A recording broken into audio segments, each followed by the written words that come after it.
Hey YouTube, Foo3112 here. Last video I made was about October of 2014. Sorry, I really haven't made anything new, but also I've kind of taken a break from cards. I don't know, just kind of busy doing other stuff. But recently I did kind of get the itch of collecting again, so I did pick up some things along the way, or I guess within the last maybe 9-10 months or so since you last heard from me. And I'm going to go over those cards today. So I'm going to start off with this a card that I think the set is becoming more popular. Packs definitely are rising in prices. I think BBCE sells them for maybe, I think it's like $150 or so. Could be a little more. I'm not really too sure though, but you might be familiar with these. They're 1991 Topps Desert Shield. And they're just like the regular 1991 Topps, except these have a little emblem logo on them. Say Operation Desert Shield.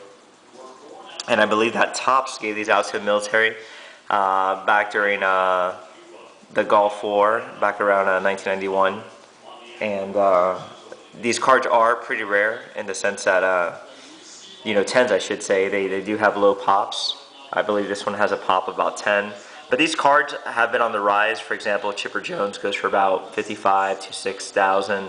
The Griffey goes for about 500. Nolan Ryan goes for about 550 in a 10. This card I purchased for about 97, but I think in about a year or so, I think this card will even be more. Hopefully, if more grades pop, but less 10s. I think these star player ones, I think they're going to be a good investment. So, but I did get Canseco because he is my favorite player of modern, I should say. And as far as old timers, it's Roger Maris. But I grew up, watching Canseco and huge fan of what he can do on the field. Just amazing ball player. So this card was a must-have for me when I did see it on eBay recently. So again, 1981 Topps Desert Shield, Jose Canseco, gem at 10. Another one is, 1968 Topps Roger Maris. This is, if you see my other videos, this is a third one that I've actually shown in my videos. The first one that I got was also 9, but I didn't like the centering too much, so I sold it because I upgraded to another 9, which I like the centering better. And what happened with that second 9 was that eventually there was a card that I wanted, and I sold it in order to raise funds for this new card that I wanted.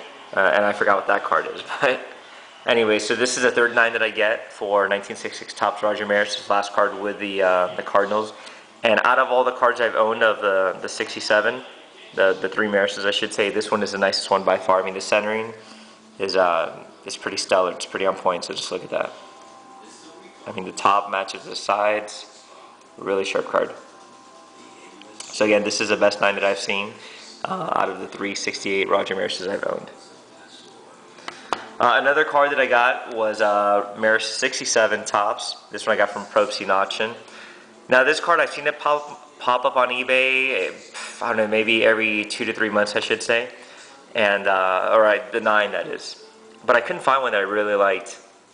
And once I sold this one, I knew that I had to get it. It was through auctions, or through bids. And I did pay a nice little hefty premium on it. To give you an idea, I paid actually a little over $100 over this price, which this is a VCP price right there. But again, 1967 Topps Roger Maris. Color stands out really nice, very well centered. There's no chipping, like with most 67s. And also, if the 67, if this was off-centered, you can't really fool the eye. I mean, you're gonna notice. So this one is it's pretty good. Check this out. Yeah, it's pretty high end right there, I think. So 67 Topps Roger Maris. Now, as far as pop 10s, there actually is none. So I'm actually pretty glad to have this one. Pretty proud. And this is one that I'm not going to sell either. So, okay. Also, I kind of want to go over this one. This is actually my first graded pack. This is a 1991 Topps Stadium Club Series 1 with Frank Thomas on the front. Now, when I started collecting, I was about 11 years old or so. That was back in about 1991. And this card was an awesome card to have back then. This card, I mean, to be 11 years old looking at a Beckett and seeing this card for $35, I mean, that's like looking at about a $300 card or so today. I mean, that's what the equivalent is for me, at least. And it just felt like something that, I just didn't think I was going to own, or at least being an 11-year-old, I didn't think that I was going to have something like this. So eventually I purchased a wax box, and I opened them up and I went through all the packs, and this actually happened. I saw this pack and I noticed that Frank Thomas was there. So naturally I kept it sealed. I sent it off to PSA, and usually when PSA does grade these, they kind of, the front kind of looks like this with this up here. So I just sent in a request asking if they can please go ahead and have the Frank Thomas showing on this side where the label's at, where the flip is at. So they were actually nice enough to do that as well. So that way it just attracts more in case for some reason I did want to sell it. But again, 1991 Topps Stadium Club Frank Thomas, which is probably the key card in the set, aside from now Nolan Ryan. But again, even PSA 10 of this card goes for about $40 or so. He just got inducted to the Hall of Fame the year before, 2014.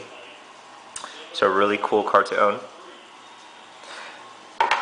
And another one that I just picked up recently was this 1968 Topps Nolan Ryan. This one right here appears on every collector's list. I mean, anyone who writes a book about baseball cards or has a list, this is probably one of the top cards, probably the top card in the 60s to own. Nolan Ryan, Hall of Famer, 7 no-hitters, played for about, 23 years, I believe. Holds a record in all-time leading strikeouts. So this card about a year ago used to be about $2,000. This card now runs for about $3,000. I mean, it has just been on the rise. In 2012, it was about maybe $1,300. And this card has seen a significant increase. Cards such as this, the 86 Jordan, the Jeter's SP, they're seeing a nice little increase as well. The Clemente rookies, the Hank Aaron rookies. I mean, any Hall of Fame, star power rookies, they've just seen an incredible increase in price. And again, this is a 1968 Topps. Now, I bought this one not specifically for my collection, but I got a really good price on it, and I sold it for resale. As you can tell, left to right's a bit off. Also, there's like a little bit of frost around Jerry Kuzman's head. So eventually, I'm going to get this card again for my personal collection. But this one's just to kind of just purchase and just flip it real quick. So this card has already been sold. I did wish I did have this card in my collection, though. I really do. But at the same time, I do need the funds as well, and I kind of saw an opportunity, so I took it. But again, 68 Topps, 68 Topps Nolan Ryan rookie card. And this card I'm actually sending it off tomorrow. I just kind of want to show it off with my other cards before it goes off. Or out the mail, I should say. Okay, and another card, I just want to talk about one more card before I bring it out. This next card is, it's pretty pricey. It did cost me quite a bit. And in order for me to purchase it, I actually had to sell 10 cards for my collection, and it was kind of hard picking out 10 cards that I wanted to sell or that I had to sell, because I really didn't have the funds for it unless I sold some cards, and I really didn't want to sell my cards. But unfortunately, I saw an opportunity to purchase a card that doesn't come up a lot in this condition I'm about to show you, and so I went ahead and I picked out 10 cards, and I was able to raise the funds pretty quickly. So this one right here is a 1939 Joe DiMaggio play ball in a grade of an 8. Beautiful card. I mean, beautiful centering. Check that out. Very strong centering card. Okay, this is what an 8 looks like.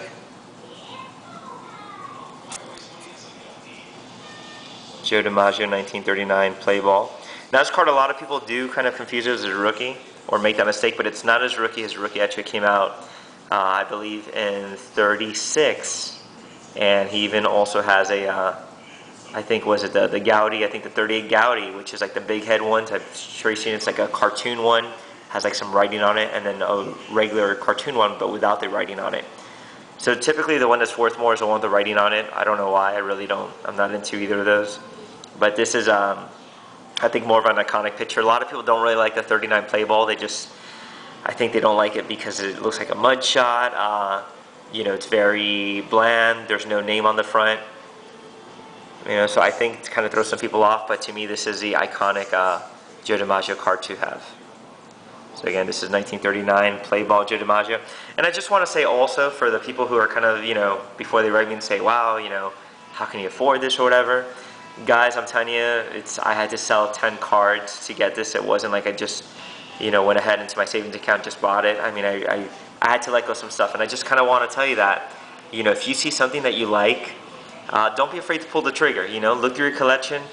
One of the cards I sold was like an 84